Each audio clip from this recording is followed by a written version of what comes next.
స్తోత్రం. హల్లెలూయా. సరే చేతులు ఎత్తండి, కొంచెం చలిపోతుంది. దేవునికి స్తోత్రం.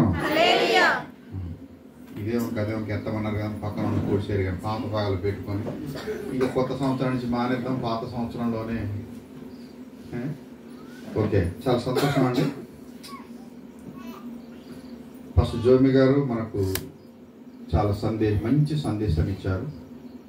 అయినప్పటికీ కూడా సంఘ కాపరిగా ప్రభు నాకు ఇచ్చిన కృపను బట్టి ఈ రాత్రి ఒక చిన్న సందేశం మీ మనసులో పెట్టాలని మనసు కలిగి ఉన్నాను. సంవత్సరాలు జరిగిపోతున్నాయి. మనం చూస్తుంటుండగా 2024 ప్రారంభమైంది. ఈరోజు కొన్ని గంటల తర్వాత, ఒక గంట తర్వాత అది కంప్లీట్గా ముగిసిపోతుంది. మరొక సంవత్సరం దేవుడు మనకు అనుగ్రహిస్తూ ఉన్నాడు. కానీ మన జీవితంలో ఏమైనా మార్పు ఉందా? మనం ఏమైనా ప్రభు దగ్గర నుంచి నేర్చుకుంటున్నామా? చాలా చాలా ప్రాముఖ్యమైన విషయాల్ని మనం జ్ఞాపకం చేసుకోవాల్సిన వాళ్ళంగా ఉన్నాం. బైబిల్ చరిత్ర చాలా గొప్పది. పరిశుద్ధ గ్రంథంలో కొన్ని సంగతులు అక్కడ రాయించి పెట్టారంటే యుగాంతమందు ఉన్నటువంటి మనకు బుద్ధి కలగడం కోసం, మనకు జ్ఞానోదయం కలగడం కోసం పరిశుద్ధాత్మ దేవుడు కొన్ని విషయాల్ని పొందుపరచడం జరిగింది. వారి పాఠాల్లో నుంచే, వారి జీవితాల్లో నుంచే కొన్ని పాఠాలు మనం నేర్చుకోవాలి. వారి గురించి చెప్పబడిన అనేక సంగతులు మనకు కొన్ని హెచ్చరికలు, అందులో నుంచి కొన్ని ప్రోత్సాహకాలు కూడా మనం చూడవచ్చు. ఈ రాత్రి ఇశ్రాయేలును గూర్చి ఆసాపు రచించినటువంటి కీర్తనలో తన అభిప్రాయాలు కొన్ని, ఇశ్రాయేలు ప్రజలు ఏం చేశారో, ఎలా ప్రవర్తించారో వాటిని గూర్చినటువంటి కొన్ని జ్ఞాపకాలని, కొన్ని విషయాల్ని అతడు దైవ ధ్యానంలో పొందుపరిచాడు. ఈ విషయాల్ని రాత్రి మనం జ్ఞాపకం చేసుకోవాల్సిన ఆవశ్యకత ఎంతైనా ఉంది. ఈ కీర్తన చదువుతూ ఉన్నప్పుడు ఇది మన జీవితాలకు చాలా దగ్గరగా ఉంది, మన బ్రతుకుకు చాలా దగ్గరగా ఉంది, మన ఆలోచనలకు చాలా దగ్గరగా ఉంది. మనం చాలాసార్లు దేవుని సన్నిధికి వస్తున్నాం, దేవుని మాటలు వింటున్నాం. నాకు తెలిసి మీ హృదయంలో ఏదో ఒక తీర్మానం తీసుకుంటారు. వచ్చిన ప్రతిసారి దేవుని యొక్క వాక్యం బయలుపరచబడిన, దర్శించిన ప్రతిసారి ఏదో ఒక తీర్మానం తీసుకోవచ్చు. కానీ అక్కడ నిలవబడి ముందుకు కొనసాగలేకపోతున్నాం. ఒకసారి బలపరచబడుతున్నాం, ప్రోత్సహింపబడుతున్నాం, నా జీవితంలో నేను ఇలాగా ఉంటాను అని అనుకుంటున్నాం. కానీ అది కంటిన్యూ కావటం లేదు. గల కారణం ఏంటంటే ప్రతిరోజు మనం ఆయన్ని కలుసుకుంటా లేదు. ప్రతిరోజు మనం ఆయనకి మీట్ అయితే, ఆయన్ని కలుసుకుంటే ఆయన ప్రతిరోజు ఆయన దగ్గర నుంచి మనకు ఒక ఆదరణ మనకు లభిస్తుంది, మనకు ఒక ఆలోచన ఆయన మనకు అనుగ్రహిస్తారు, ఆయన మనకి ధైర్యాన్ని కలిగిస్తారు. మనం ప్రతిరోజు ఆయన దగ్గరికి వెళ్ళినప్పుడు మనం చాలా విషయాల్లో మనం భయపడుతూ జీవించవలసి ఉంటుంది. కానీ ప్రతిరోజు ఆయన దగ్గరికి వెళ్ళినప్పుడు మన భయాలన్నీ కూడా తొలగిపోతాయి.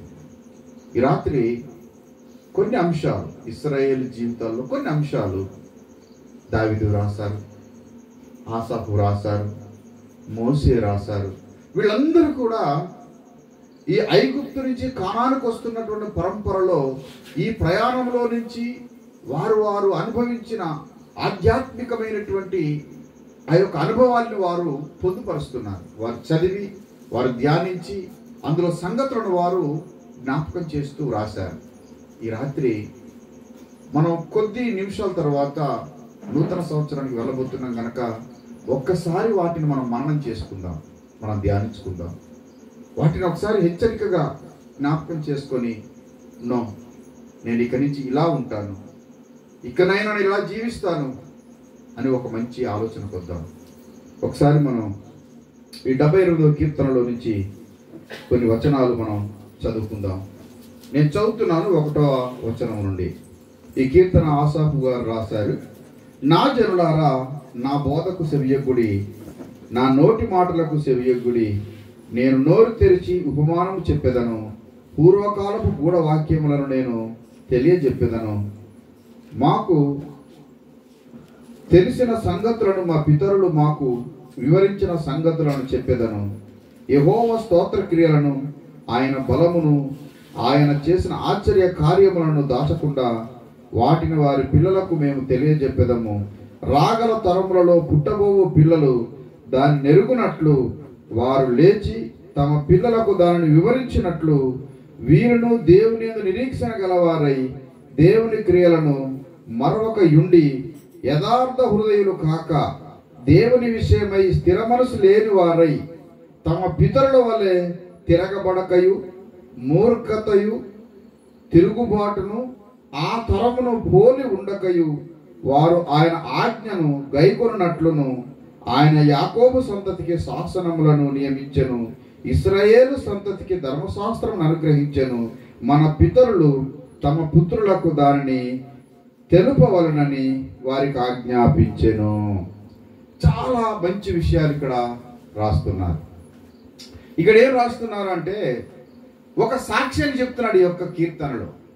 పితరులు తిరుగుబాటు చేశారు, పితరులు దేవుని ఆజ్ఞను అతిక్రమించారు, పితరులు దేవుని మార్గం నుంచి తొలగిపోయారు, పితరులు దేవుని చిత్తమును నెరవేర్చలేదు అనే విషయాన్ని జ్ఞాపకం చేయటానికి కోసం, ఈ విషయాలు దాచటానికి వీలు లేదు. వాళ్ళ పిల్లలకి, వాళ్ళ పిల్లల పిల్లలకి, రాబో తరాలకి ఈ విషయాలు తెలియచేసి ఇశ్రాయేలు ప్రజలు దేవుని మార్గాల్లో నడవటానికి గాను దేవుడు వారి కొరకు సిద్ధపరిచినటువంటి ధర్మశాస్త్రాన్ని, కట్టడలను, ఆజ్ఞలను కూడా ఇక్కడ పొందుపరచడం అనేది జరిగింది. ఇక్కడ ముఖ్యంగా గమనించవలసినటువంటి అంశం ఏంటంటే పితరులు తిరుగుబాటు చేశారు.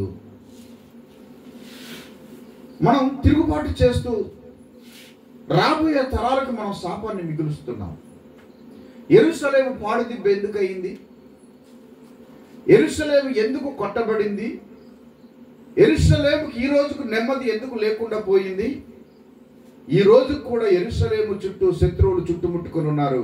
గల కారణం దేవుడు వారికి అనుగ్రహించిన ధర్మశాస్త్రానికి వారు మొదటగా లోబడకపోవటమే, విధేయత చూపకపోవటమే, వారు దాన్ని అనుసరించకపోవటమే, దానిని వెంబడించకపోవటమే, దానిని గైకొనకపోవటమే, వారికి విమోచనకర్తగా వచ్చిన మెస్సయ్యను కూడా వారు గుర్తించక శిలువ వేసి చంపి నేటికి కూడా సంపూర్ణంగా ఆయనను రక్షకుడుగా అంగీకరించలేని బలహీనతలో ఉన్నారు. కనుకనే నేటికి కూడా వారు శోధనలోను, ఉరిలోను, ఆపదలోను మగ్గుతూ ఉన్నారు. ఇది లేఖన సత్యం. కనుక మనం ఎందుకు కొట్టబడుతున్నాం? మనం ఎందుకు శ్రమపరచబడుతున్నాం? మనం ఎందుకు వేదన అనుభవించవలసి వస్తుంది? మనం ఎందుకు ఈ రీతిగా బాధించబడవలసి వస్తుంది అంటే తిరుగుబాటు ఉన్న చోట, గర్వం ఉన్న చోట, అవిధేయత ఉన్న చోట దేవుని తీర్పులు ఉంటాయనే విషయాన్ని మనం మర్చిపోకూడదు. దేవుడు ప్రతి విషయాన్ని కూడా కొలమానంలో తీసుకుంటాడు. ఈ రాత్రి నేను కొన్ని విషయాల్ని మీకు జ్ఞాపకం చేయటానికి ఇష్టపడుతూ ఉన్నాను. చాలా విషయాలు ఇక్కడ వ్రాయబడి ఉన్నాయి. ఏ విధంగా ఉన్నారు ఇశ్రాయేలు ప్రజలు అని ఆలోచన చేసినట్లయితే వాళ్లకు ధర్మశాస్త్రాన్ని అనుగ్రహించి దాని ప్రకారం నడుచుకోవాలని చెప్పేసి ఆయన చెప్పారు. అయినా సరే వారు ఎలాగున్నారు? 10వ వచనం, 78వ కీర్తన 10వ వచనం చదువుదాం. వారు దేవుని నిబంధనను గైకొనకపోయిరి, ఆయన ధర్మశాస్త్రమును అనుసరింపనొల్లకపోయిరి, ఆయన క్రియలను, ఆయన వారికి చూపిన తన ఆశ్చర్య క్రియలను వారు మరిచిపోయిరి.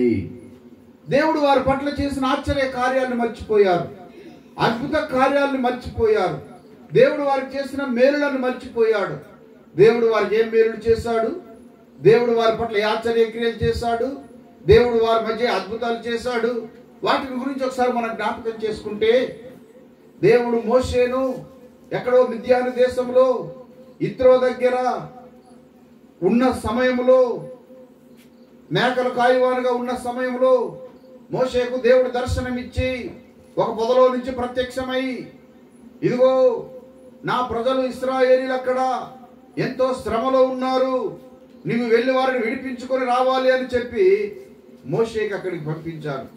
మోషే అక్కడికి వెళ్తే, అయ్యా నా మాట ఎవరు వింటారు, నా మాటకు ఎవరు లోబడతారు, నా మాటకు బలమేముంటుంది, నా మాటకు శక్తి ఏముంటుంది? మోషే మాట్లాడుతూ వచ్చాడు, నేను దేవునిరా, నేను చెప్పినట్లుగా నువ్వు చేయమని చెప్పి దేవుడు మోషేకు పంపించాడు. మోషేకు అనేక రకాలైన కృపను అనుగ్రహించి, మోషే నోటి మాటను దేవుడు ఆశీర్వదించి, మోషేను అభిషేకించి ఐగుప్తు దేశానికి మరలా పంపించాడు. ఐగుప్తు దేశంలో మోషే ద్వారా అనేక అద్భుతాలు చేశాడు, అనేక ఆశ్చర్య కార్యాలు చేశాడు దేవుడు. అవన్నీ కూడా ఇశ్రాయేలు ప్రజలు చూశారు. నైలు నది రక్తముగా మారటం చూశారు. ఐగుప్తులో రాజు మొదలుకొని సామాన్యుల వరకు ఉన్నటువంటి తొలిసూరు సంతానము ఒక రాత్రి మరణించడం చూశారు. ఇలాంటి అనేక అద్భుతాలు అక్కడ ఇశ్రాయేలు ప్రజలు చూశారు, ఐగుప్తులు కూడా చూశారు. అటు తర్వాత ఐగుప్తు నుంచి వీరు బయటకు వచ్చిన తర్వాత వీరు కానానుకు బయలుదేరి వస్తున్నప్పుడు అరణ్యంలో ఎడారి ప్రాంతంలో నీళ్లు కావాలని గోల చేసినప్పుడు సముద్రం అంత విస్తారంగా ఎడారిలో నీటి ఊటల్ని ప్రవహింపజేశారు. వారి కొరకు దేవుడు బండలో నుంచి నీళ్లను ఉబికింపజేశారు. ఈ అరణ్యంలో ఎక్కడ మాకు ఆహారం, ఏంటి మా పరిస్థితి అని వాళ్ళు పేసి పెడితే మోషే దేవుణ్ణి వేడుకుంటే ఆకాశం నుంచి దేవుడు మన్నాను వారికి అనుగ్రహించారు. మన్నా ద్వారా దేవుడు వారిని పోషిస్తూ వచ్చాడు.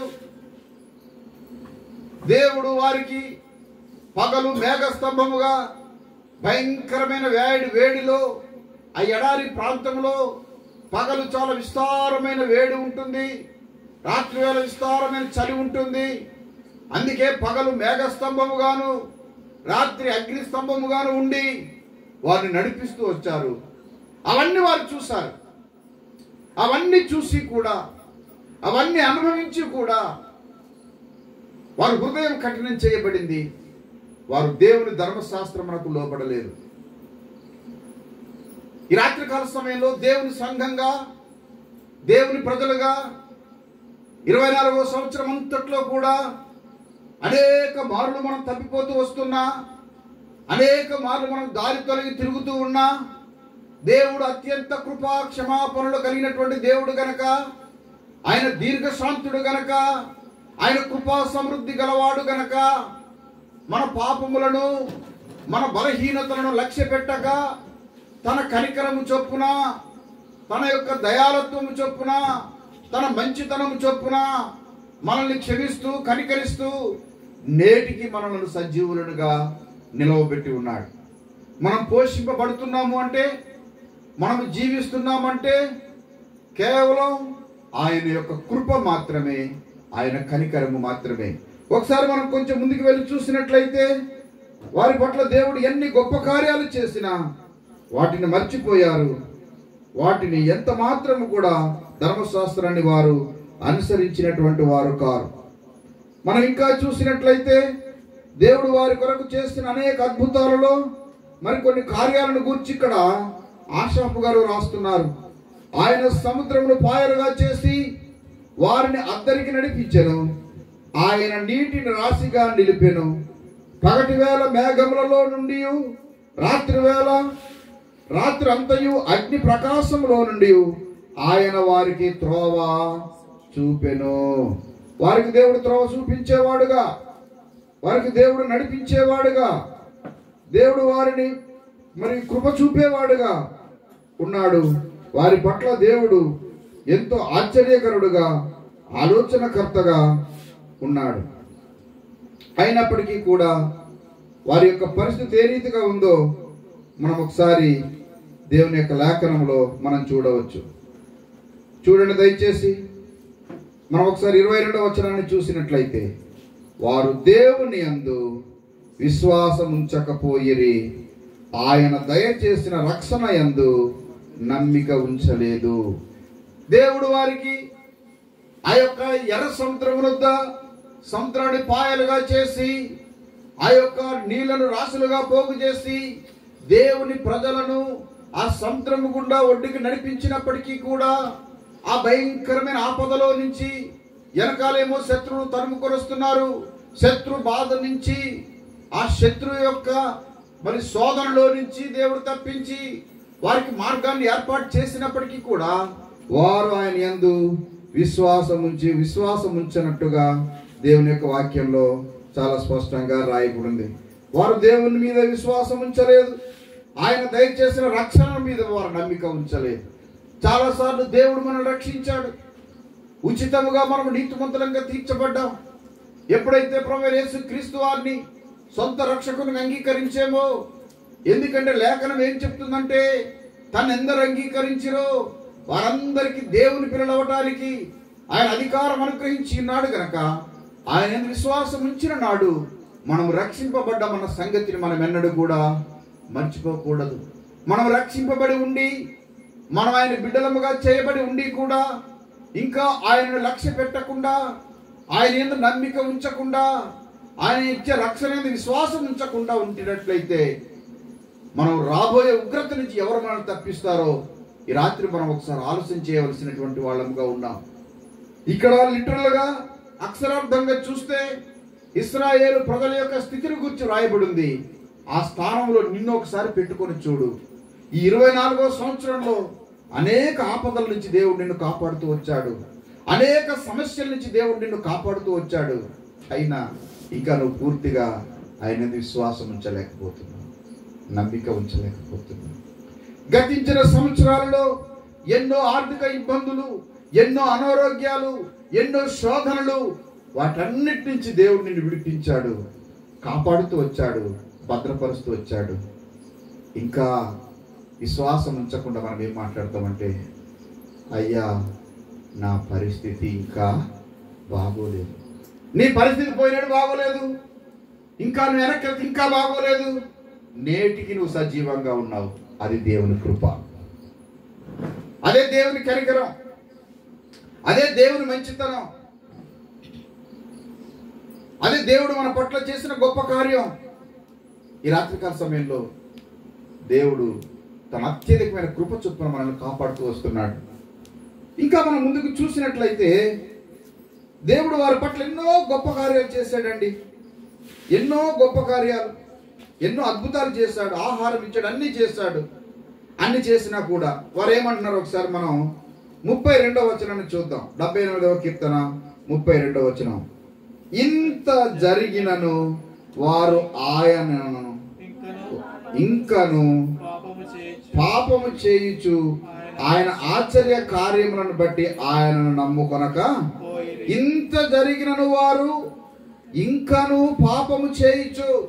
ఇంత జరిగినా, నీ జీవితంలో ఎన్ని అద్భుతాలు చేసినా, నీ బ్రతుకులో ఎన్ని ఆశ్చర్య కార్యాలు చేసినా, నీ కుటుంబంలో ఎన్ని ఆశ్చర్య కార్యాలు చేసినా, దారి లేని నీకు దారి చూపించినా, కుటుంబం లేని నీకు కుటుంబం చూపించినా, చెడిపోయిన నీ జీవితాన్ని మరలా తిరిగి కట్టినా, ఇంకా నీవు పాపములోనే జీవించడానికి, ఇంకా నువ్వు అపనమ్మకంలోనే జీవించడానికి, ఇంకా అవిశ్వాసంలోనే జీవించడానికి నీ మనసును నిలుపుకొని నువ్వు అందులో నుంచి ప్రయాణం చేస్తున్నావు. ఏం చేయాలి? ప్రభువైన యేసుక్రీస్తు వారు, తండ్రి అయినటువంటి దేవుడు మనల్ని ప్రేమించి తన కుమారుణ్ణి పంపించి నీ కోసమైన ప్రాణమే పెట్టారు కదా, నీ కోసమైన రక్తమును కార్చారు కదా. భయంకరమైన శాపము నుంచి విడిపించడానికి ఆయన ఇంకేం చేయాలి నీ కొరకు? ఆయన ఏం చేయాలో అన్ని నీ కొరకు చేశారు. అయినప్పటికీ కూడా ఇంకా నీ హృదయం ఆయన వైపు తిప్పుకుంటా లేదు, ఇంకా నువ్వు ఆయన మీద ఆధారపడటం లేదు. ఆయన ఏం చేయాలి నీకు?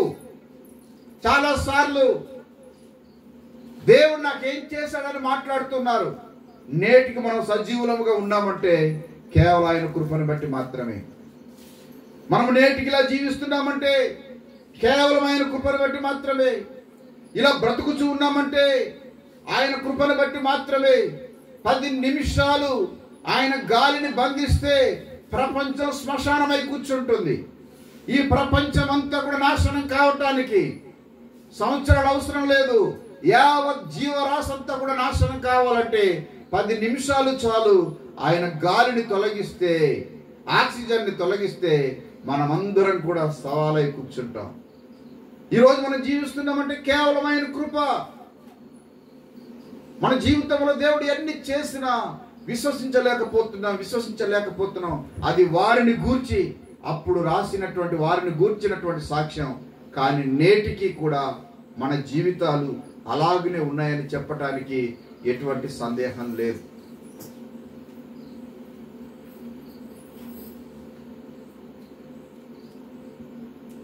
సేవ ప్రారంభంలో నేను అనుకున్నాను, ఒక 5 సంవత్సరాలు కష్టపడితే సంఘం అభివృద్ధి చెందుతుంది. నేను ఒకవేళ 10 సంవత్సరాల సేవలో ఉండగలిగితే సంఘం విస్తరిస్తుంది. ఒక కాపరిగా ఇక నాకే బాధలు ఉండవు అనుకున్నాను.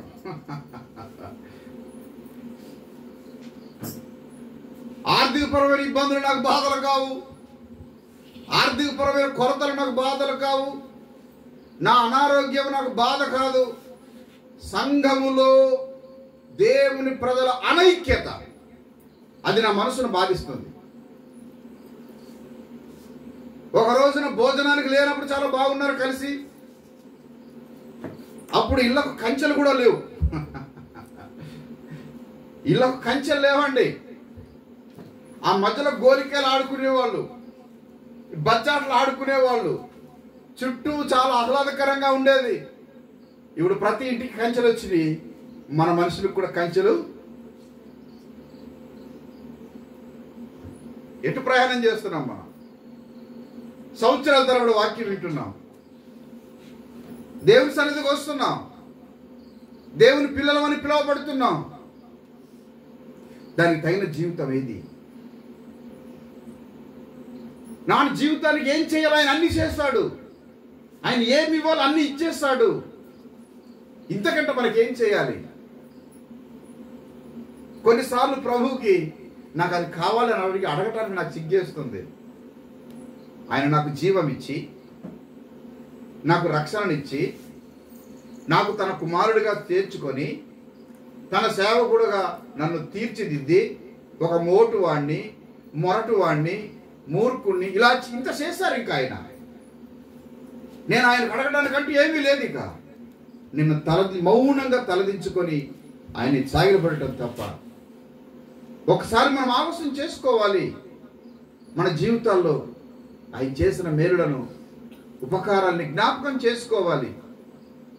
ఈ 2024వ సంవత్సరంలో ఆ జనవరి మొదలుకొని ఈ డిసెంబర్ 31 ఈ రాత్రి వరకు ఎన్నిసార్లు ఆయన నుంచి వైదొలిగిపోయావో, ఆయన మార్గాల్లో నుంచి తప్పిపోయావో ఒకసారి పరిశీలన చేసుకొని దేవా నన్ను కనికరించమని.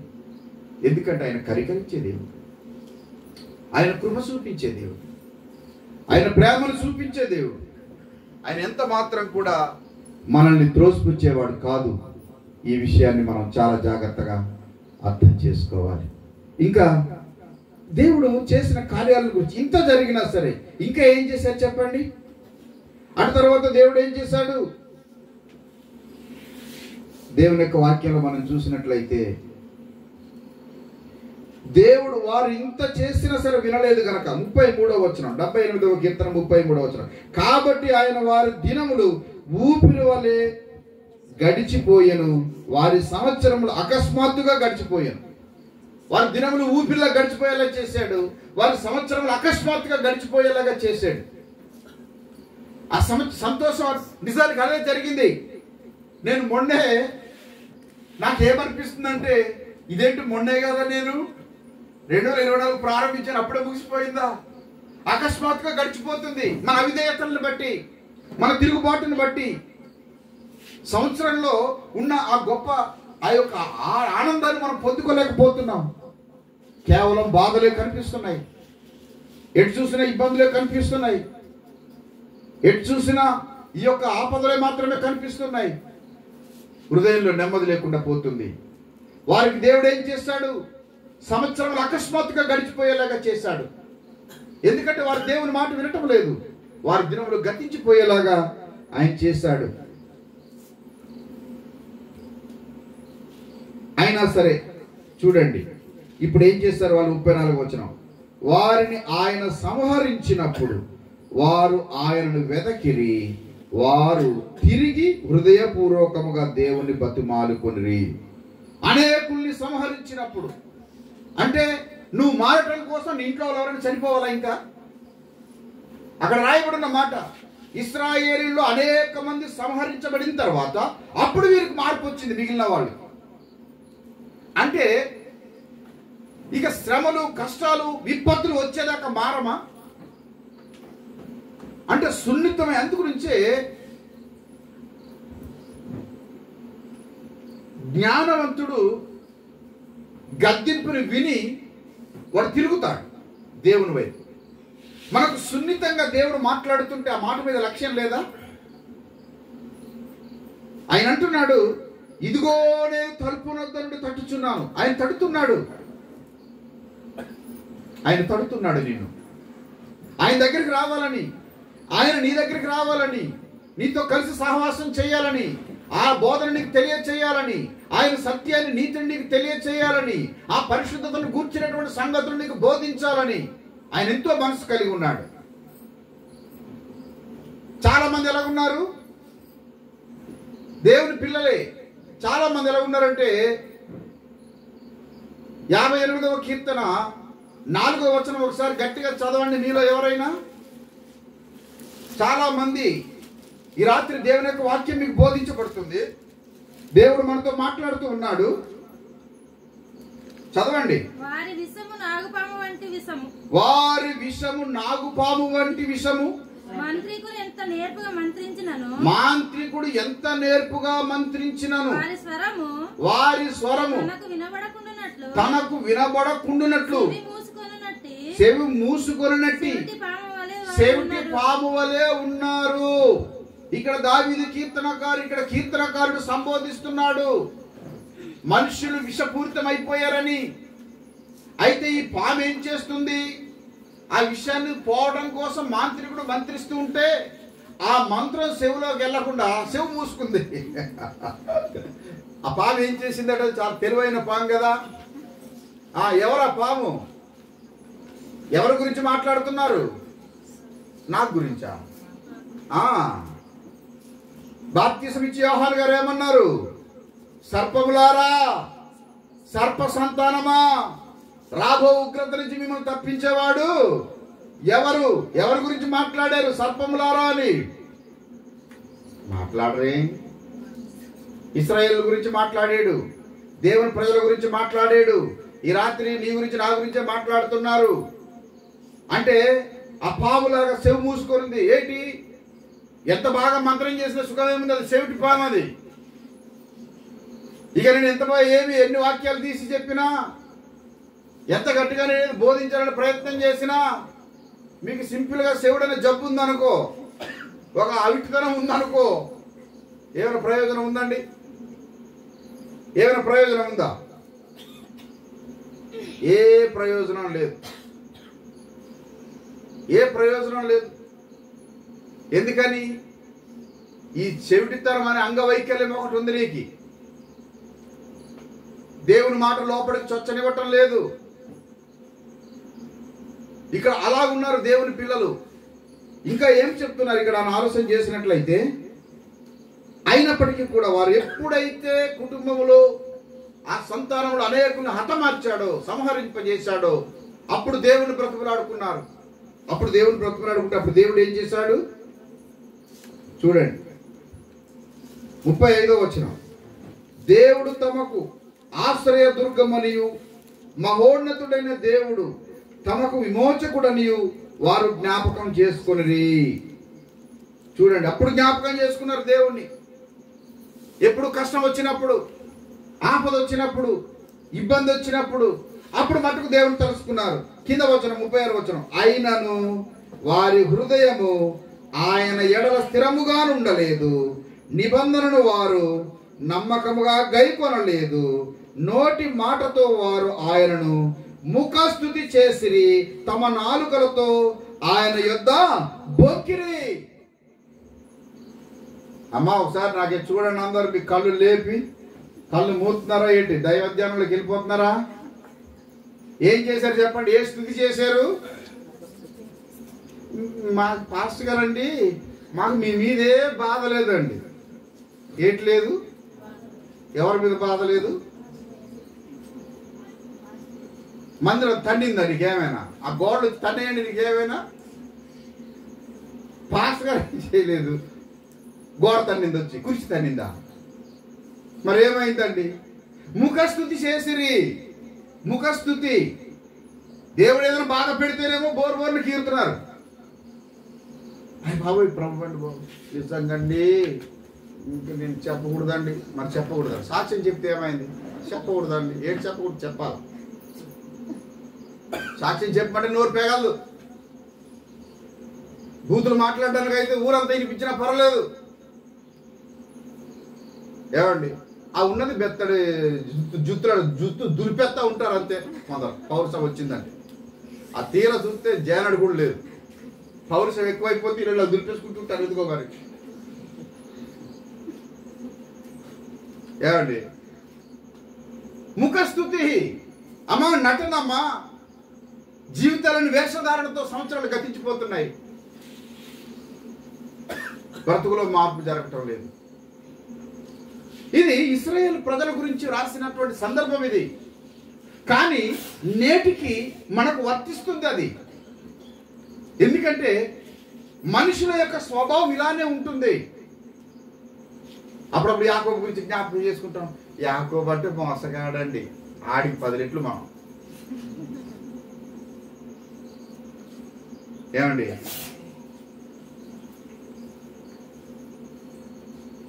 లేయా అంటే జబ్బు కళ్ళదండి. అంతకన్నా జబ్బు కళ్ళు మనకున్నాయి. మన కళ్ళకు పూర్తి రకరకాల జబ్బులు వచ్చినాయి. పాపం దానికి కళ్ళగలగలు వచ్చి ఉంటాయి. మనకి ఇంకా భయంకరమైన జబ్బులు వచ్చినాయి మన కళ్ళకి. ఏమండి?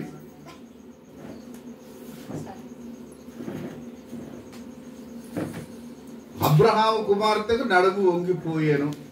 లూకాసు వార్తలో రాసి ఉంటుంది 13వ అధ్యాయం. ఆమెకి ఏం వంగిందండి?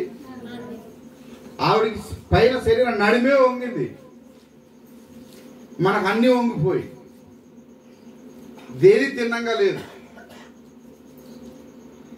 సో ఇక్కడ వీళ్ళు ముఖస్థుతి చేస్తున్నారు, నటిస్తున్నారు దేవుని దగ్గర.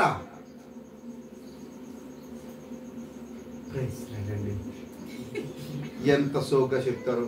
Praise lord.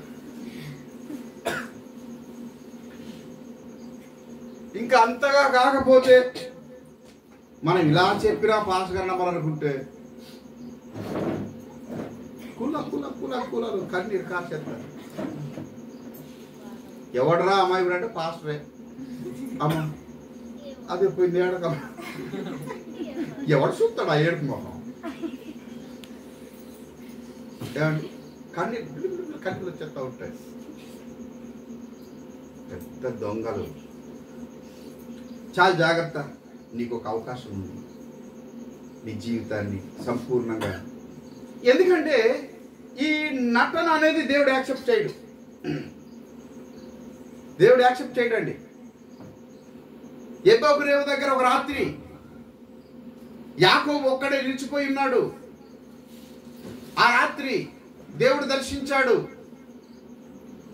దేవుడిని పాదాలు పట్టుకున్నాడు, బ్రతుకులాడుతున్నాడు. అయ్యా నన్ను దీవించయ్యా అంటున్నాడు. నాయన నీ పేరు చెప్పు బాబు. పేరు చెప్పడం లేదు. పేరు మాటకి ఏముంది బాబు, కొంచెం నన్ను దీవించు. పేరు చెప్పటం లేదు.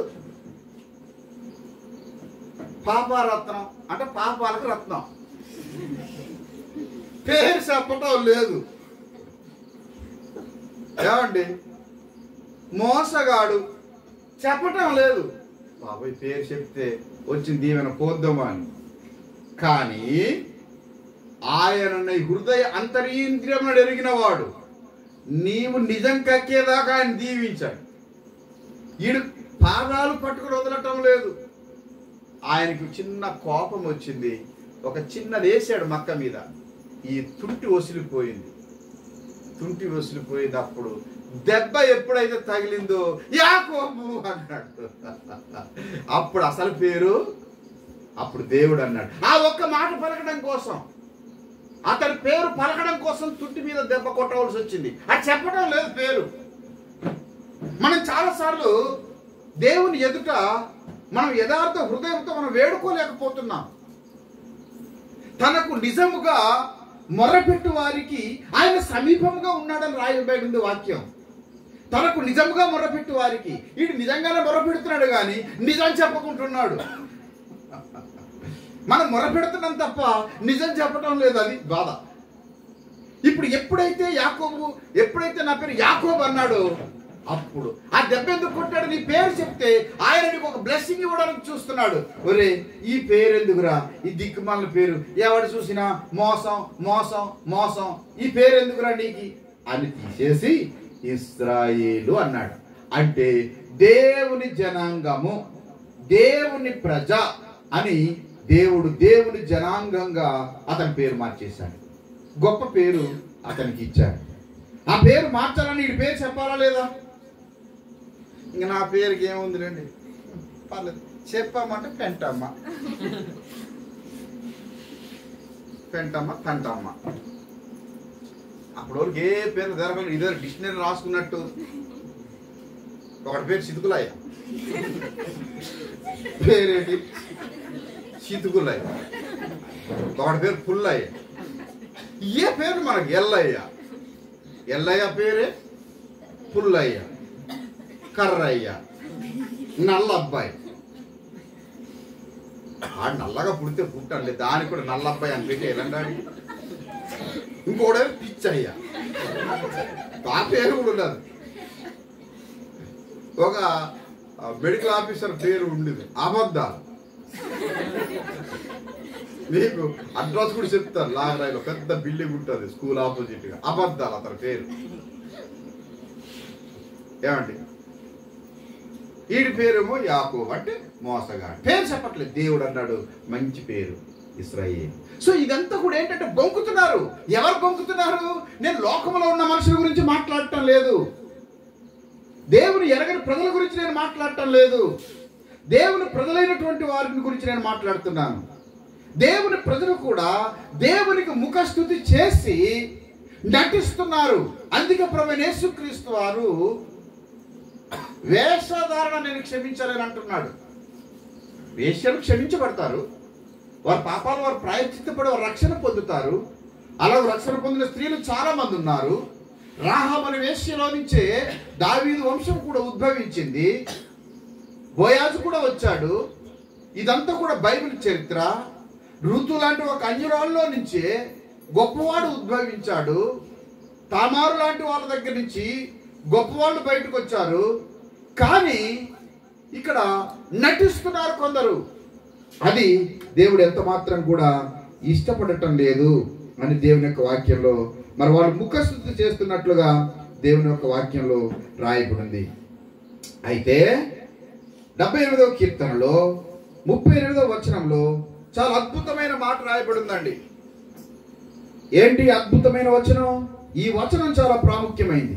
అయితే ఆయన వాత్సల్య సంపూర్ణుడై వారిని నశింప చేయక వారి దోషమును పరిహరించువాడు, తన ఉగ్రతను ఏమాత్రమును రేపు కొనక పలుమారు కోపము అణుచుకొనువాడు. కాగా వారు కేవలం శరీరులై ఉన్నారని విసరి వెళ్ళి మరలా రాని గాలి వలె ఉన్నారని ఆయన జ్ఞాపకము చేసుకొనెను.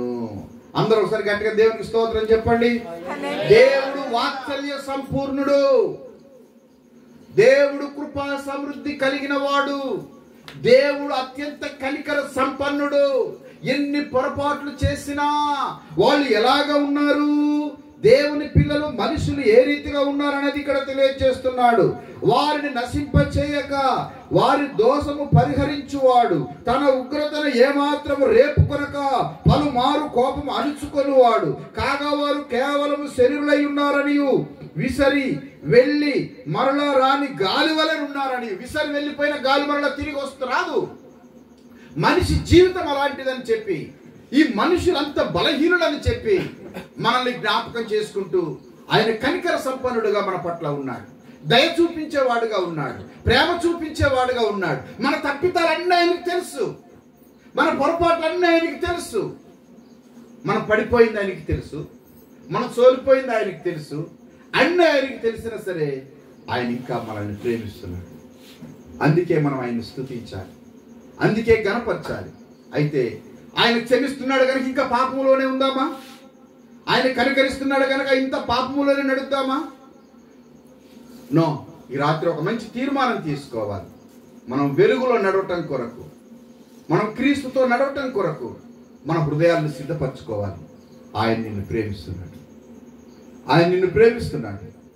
నువ్వు పడిపోయావు, ఆజ్ఞలను మర్చిపోయావు, కట్టడల్ని మర్చిపోయావు, ఆయన్ని విసర్జించావు, ఆయన సన్నిధిలో బొంకుతున్నావు, ముఖస్తుతి చేస్తున్నావు, నువ్వు నటిస్తున్నావు, భక్తి అనే ముసుగుతో నటిస్తున్నావు. అయినా సరే, ఆయనకు అన్ని తెలిసినా సరే ఆయన వాత్సల్యం కలిగిన వాడు, కనికరం కలిగిన వాడు కనుక ఆయన ప్రేమిస్తున్నాడు, ఆయన కనికరిస్తున్నాడు, ఆయన పట్ల గొప్ప హృదయం కలిగి ఉన్నాడు. ఆయన మనందరి పట్ల జాలి చూపించే దేవునిగా ఉన్నాడు. ఎంత గొప్ప దేవుడు! ఒకసారి అందరు తలలో వంచండి.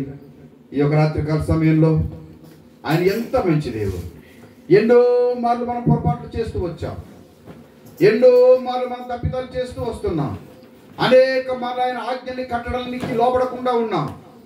అయినా సరే ఆయన మన పట్ల కరుణ వాత్సల్యత కలిగిన వాడు, వాత్సల్య సంపూర్ణుడైనటువంటి దేవుడు. ఆయన వాత్సల్య సంపూర్ణుడు. ఆయన మన పాపములను బట్టి మనకు ప్రతీకారం చేయటం లేదు, మన దోషములను బట్టి ఆయన మనకు ప్రతిఫలం ఇవ్వటం లేదు. భూమి కంటే ఆకాశం ఎంత ఉన్నతంగా ఉందో ఆయన ఎంత భయభక్తులు గల వారి ఆయన కృప అంత అధికముగా ఉందని దేవుని యొక్క వాక్యం తెలియజేస్తుంది.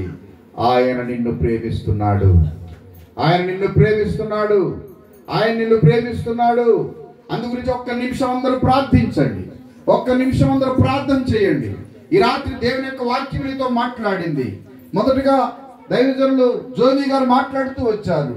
ఇదిగో యేసు క్రీస్తు వారు దీనాత్ములు ధన్యులు, ఇదిగో పరలోక రాజ్యం వారిదని చెప్పి, ఆత్మ విషయమై దీనులైన వారు ధన్యులు, వారు పరలోక రాజ్యం వారిదని చెప్పి, దుఃఖపడేవారు ధన్యులు, వారు ఓదార్చబడుదురని చెప్పి, సాత్వికులు ధన్యులు, వారు భూలోకమును స్వతంత్రించుకుందరని చెప్పి, ఇదిగో మరి హృదయ శుద్ధి గల వారు ధన్యులు, వారు దేవుని చూస్తారని చెప్పి, ఇదిగో నీతి కొరకు ఆకలి దప్పులు గల వారు ధన్యులు, పరలోక రాజ్యం వారిదని చెప్పి, ఇదిగో నీతి నిమిత్తం హింసింపబడే వారు ధన్యులు.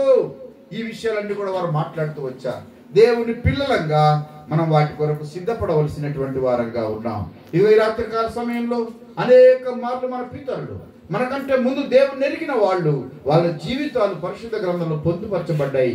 అనేక మార్లు వారు తగ్గిపోతూ వచ్చారు. మనము కూడా 2024 సంవత్సరంలో అనేక మార్లు మన కాలు ఇరుకున పడి ఉండొచ్చు, మన కాలు జారి ఉండొచ్చు, మనం దారి తప్పి ఉండొచ్చు.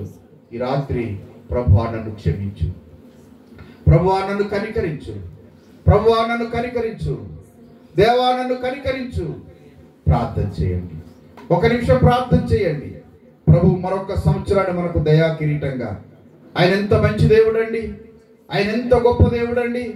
ఆయన మరొక సంవత్సరాన్ని దయా కిరీటంగా మనకి ఇవ్వడానికి ఇష్టపడినందుకు మనం ఎంతగానో ఆయన్ని స్తుతించవలసిన వారము, ఆయన్ని గణపరచవలసిన వారము, ఆయన్ని ఆరాధించవలసినటువంటి వారమై ఉన్నాం. అందరూ లేచి నిలబడండి. ఈ రాత్రికాల సమయంలో ప్రభు మన యందు కనికరము చూపించి మరొక సంవత్సరాన్ని దేవుడు మనకు దయా కిరీటంగా అనుగ్రహించి ఉన్నాడు. అందరూ గట్టిగా చప్పట్లు కొట్టి దేవుని స్తుతించండి. ప్రతి ఒక్కరికొకరు 2 నిమిషాలు అందరూ గట్టిగా చప్పట్లు కొట్టండి, అందరూ గట్టిగా చప్పట్లు కొట్టండి. దేవుడు మనకు మరలా కొత్త సంవత్సరాన్ని 2025 సంవత్సరాన్ని 2024 క్యాలెండర్ చిరిగిపోయింది, అది ఇంకా లెక్కలోనికి రాదు. 2025 సంవత్సరాన్ని దేవుడు నూతన సంవత్సరంగా మనకు అనుగ్రహించారు. గట్టిగా చప్పట్లు కొట్టండి, గట్టిగా చప్పట్లు కొట్టండి. మనం వెల్కమ్ చెప్తాం, వెల్కమ్ చెప్తాం. Thank you lord, thank you lord, thank you father. Hallelujah, hallelujah, hallelujah, hallelujah. అందరం కూడా ప్రార్థన చేద్దాం, చిన్న ప్రార్థన చేసుకుందాం.